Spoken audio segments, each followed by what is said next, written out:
Afternoon friends. मेरे bank account में कुछ अननोन ट्रांजैक्शंस हो रहे थे। कुछ ऐसे ट्रांजैक्शंस जिनका मुझे पता नहीं था, जिनके बारे में मुझे नॉलेज नहीं थी और जो मैंने नहीं किए थे। कुछ ऐसा डिडक्शन हो रहा था मेरे अकाउंट से हर महीने। तो मैंने अपने अकाउंट पहले ब्रांच पे पता किया, तो उन्होंने कहा आप कस्टमर केयर पे फ़ोन करो। तो मैंने कस्टमर केयर पे फ़ोन किया, तो वहाँ पे एक बंदे से बात हुई। उस बंदे ने मुझे कहा कि ये ट्रांजैक्शंस आपकी क्रेडिट कार्ड की ट्रांजैक्शंस है। मैंने उसको कहा कि क्रेडिट कार्ड तो मैंने अभी लिया है और ये ट्रांजैक्शंस तो उससे पहले से हो रही हैं। तो थोड़ी देर मुझे होल्ड पे डालने के बाद उस इंसान ने मुझे दोबारा से ये कहा कि आपके पास 7 क्रेडिट कार्ड्स थे और उन 7 क्रेडिट कार्ड्स की ट्रांजैक्शन ये हो रही है, जो अनपेड बिल्स थे वो बिल पे हो रहे हैं। मैंने उसको कहा कि मैंने ज़िंदगी में पहली बार क्रेडिट कार्ड बनवाया है, इससे पहले मेरे पास कोई 7 क्रेडिट कार्ड्स नहीं थे।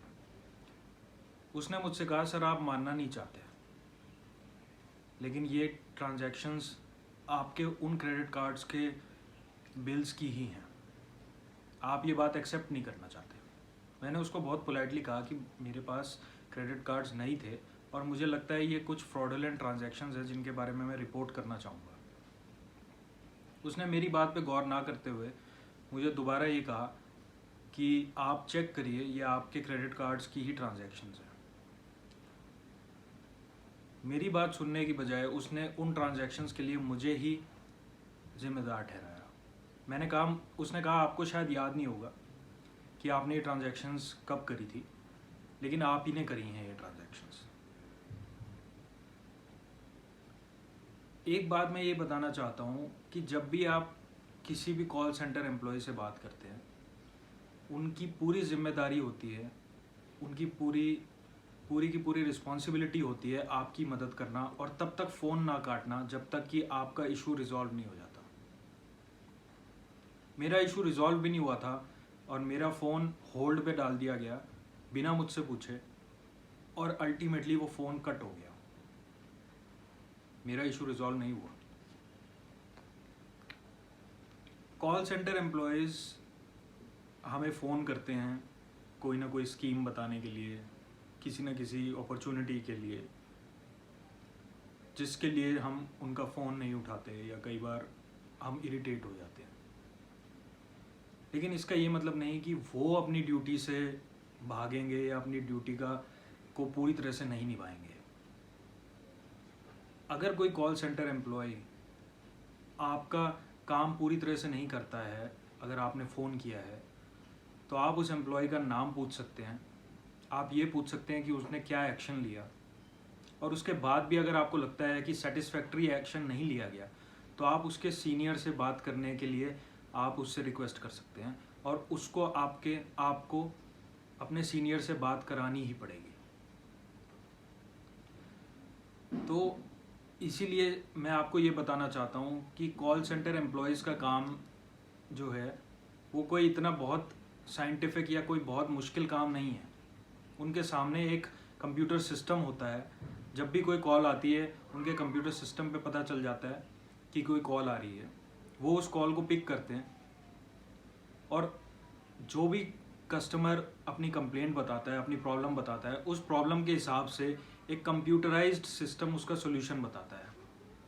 वो खुद अपने दिमाग से सोच के सोल्यूशन नहीं निकालते हैं, उनको सिर्फ कुछ स्टेप्स फॉलो करने होते हैं कस्टमर के रिस्पॉन्स के बेसिस पे। उसके बाद उन्हें इतनी भी छूट मिली हुई होती है कि वो वैसे तो उन्हें पूरी तरह से कस्टमर से पूछना चाहिए कि क्या मैं आपकी कॉल को होल्ड पे डाल सकता हूँ, लेकिन वो बिना पूछे ही आपकी कॉल को होल्ड पे डाल देते हैं ताकि वो अपने सीनियर से या अपने किसी और कोलीग से आपकी प्रॉब्लम का सॉल्यूशन पूछ सकें और उसके बाद आपको आके बता सकें। अगर वो इतने ही कॉम्पिटेंट हैं तो उन्हें खुद इस बात का सॉल्यूशन निकालना चाहिए। अगर वो पूछते भी हैं, अगर वो हेल्प लेते भी हैं अपने सीनियर की, तो आपकी कॉल बिना आपसे पूछे होल्ड पे वो नहीं डाल सकते। अगर कोई ऐसा करता है आप उसकी कंप्लेंट भी कर सकते हैं।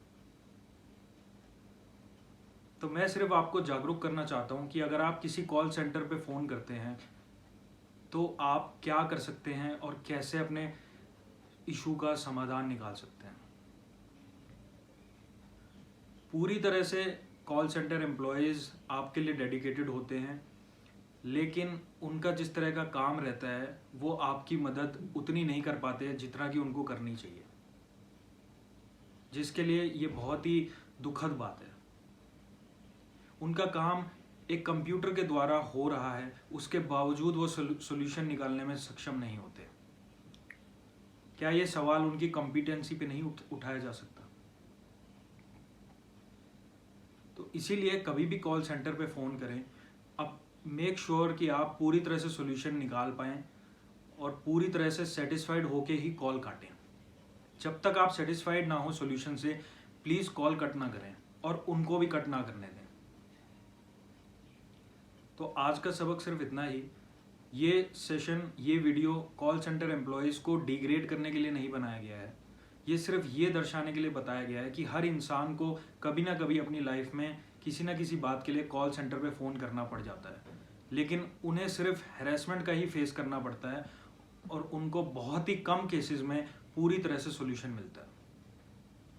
इस चीज़ को रोकने में आप हमारी मदद कर सकते हैं, आप औरों की मदद कर सकते हैं और आप सब लोग मिल के ये प्रण कर सकते हैं कि जब तक हमारी प्रॉब्लम का सोल्यूशन नहीं निकलेगा हम उस इशू को छोड़ेंगे नहीं, हम उस कॉल को कट नहीं करेंगे और हम उस इशू का कंप्लेंट नंबर लेंगे, हम उसके बारे में जानेंगे, उसको फॉलो अप करेंगे और जब तक वो कंपनी हमारे इशू को सॉल्व नहीं कर देती हम उसके पीछे पड़े रहेंगे।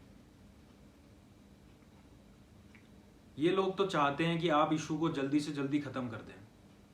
जो भी कॉल सेंटर एम्प्लॉय आपका फ़ोन उठाता है वो चाहता है कि कस्टमर खुद अपनी कंप्लेंट वापस ले ले और कस्टमर खुद एक बार ये बोल दे कि हाँ मेरा इशू रिजॉल्व हो गया और धन्यवाद, आपका बहुत बहुत शुक्रिया मेरी मदद करने के लिए। ये लोग अपनी जिम्मेदारी से भागना सीख जाते हैं कई बार। प्लीज़ इन्हें भागने ना दें।